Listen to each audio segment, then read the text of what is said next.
Sweden, a nation once heralded for its peace and stability, now grapples with an unprecedented wave of violence. Explosions tear through its cities, each blast a grim reminder of the escalating gang conflicts plaguing the nation. Just a decade ago, Sweden boasted one of Europe's lowest levels of gun crime, earning international acclaim for its safe and secure environment. Today, however, it faces a stark reality as it ranks second highest in Europe for gun violence.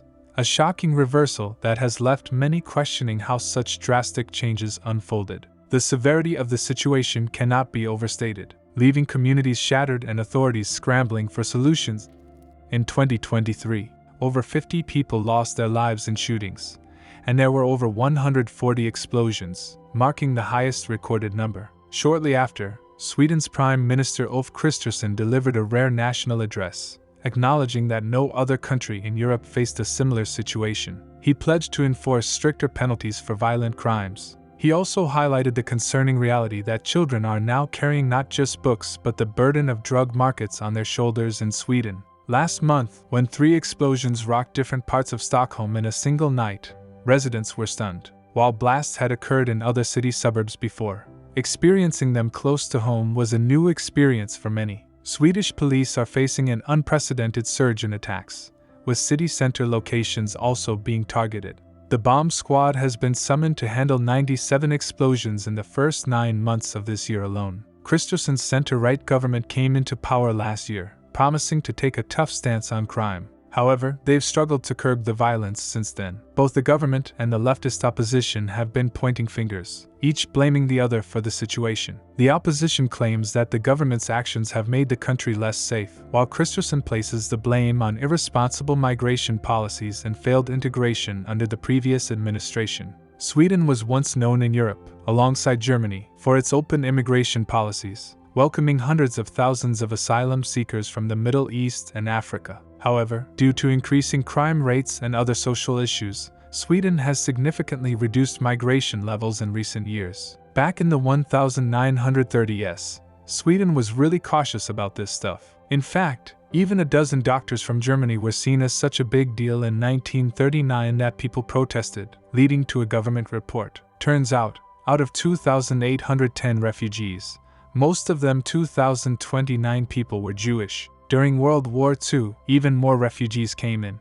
Some were from the Soviet Union, and some were from countries invaded by either Germany or the Soviet Union. Quite a few of them were non-religious Jews. In the fall of 1944, when the Soviet Union launched its offensive, a wave of refugees came from the other side of the Baltic Sea. Among them were former soldiers. Most of them were German citizens, while about 150 were from Estonia and Latvia. Their fate was grim, and the decision to extradite them has been controversial ever since. According to the Hague Conventions, Sweden wasn't obligated to hand over any refugees after the war. The extradition was purely done to please the Allies. It not only caused suffering for those sent back but also created a sense of fear among the remaining refugees. Since then, Swedes have carried a sense of guilt, which our authorities have attempted to alleviate by often granting refugees asylum.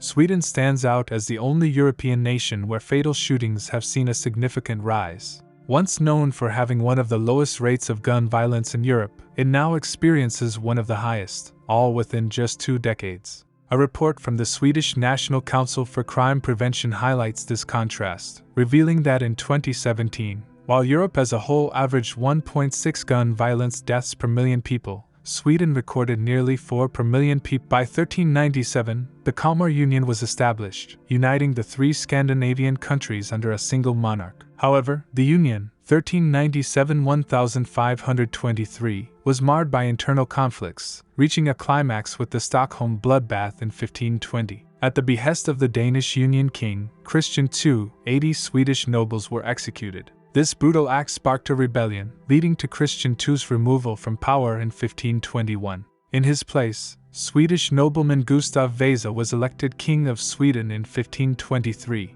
marking the end of the Kalmar Union. After the dissolution of the Kalmar Union, Swedish foreign policy focused on gaining control over the Baltic Sea, leading to numerous conflicts with Denmark starting from the 1560s. Following Sweden's successful intervention in the 30 Years' War in 1630, where Gustav II Adolf emerged as one of Europe's most influential monarchs, Sweden went on to defeat Denmark in 2 wars, from 1643 to 1645 and another from 1657 to 1658. Around the mid-1800s, Swedish farmers suffered through several consecutive poor harvests, leading to food shortages and widespread hunger. This dire situation prompted many individuals to seek opportunities elsewhere for a better life. Approximately 1 million Swedes migrated to the United States, equivalent to more than a fifth of the entire Swedish population. However, those who lacked the means to emigrate remained in Sweden. During the same period, many individuals began to criticize the Church of Sweden, viewing it as overly powerful, antiquated, and unjust in its adherence to traditional ideas and values.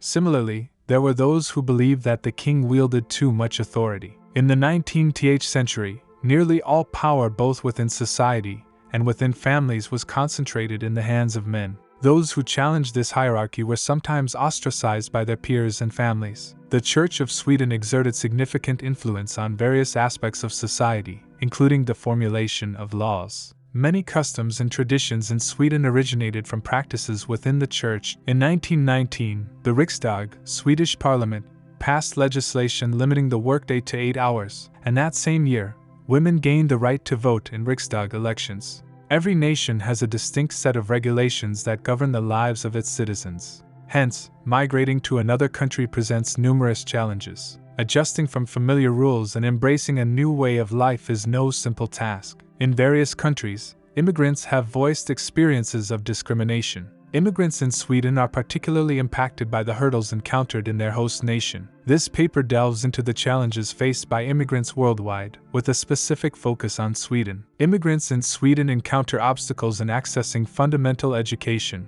social services, and amenities. They also contend with discrimination and struggle to integrate into the labor market. Discrimination stands as a pervasive global issue impacting numerous immigrants. Primarily rooted in racial and cultural disparities, discrimination shapes how immigrants are viewed by native citizens. 2017, citing the case of a 17-year-old man born in Sweden. Despite his Swedish birth, the young man faces discrimination solely due to his skin color. The Swedish job market often overlooks education and experience acquired outside of Sweden, posing challenges for immigrants seeking relevant employment. To navigate this demanding landscape, some immigrants opt to retrain in their profession in Sweden, essentially starting anew. Others find themselves compelled to accept low-paying, low-skilled positions to sustain themselves and their families, or to meet residency or work permit criteria. In extreme cases, some immigrants resort to adopting Swedish names to mitigate discrimination in the job market.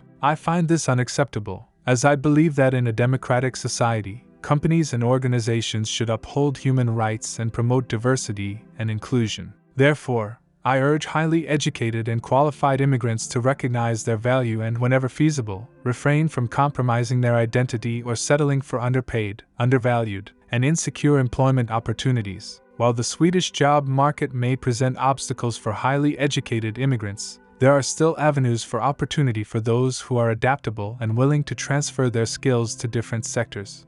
Every job, internship, or volunteer opportunity in Sweden holds value and can serve as a platform to demonstrate expertise. By maintaining a positive attitude, remaining flexible, and cultivating a network, highly educated immigrants can navigate the challenges and ultimately secure their ideal job in Sweden.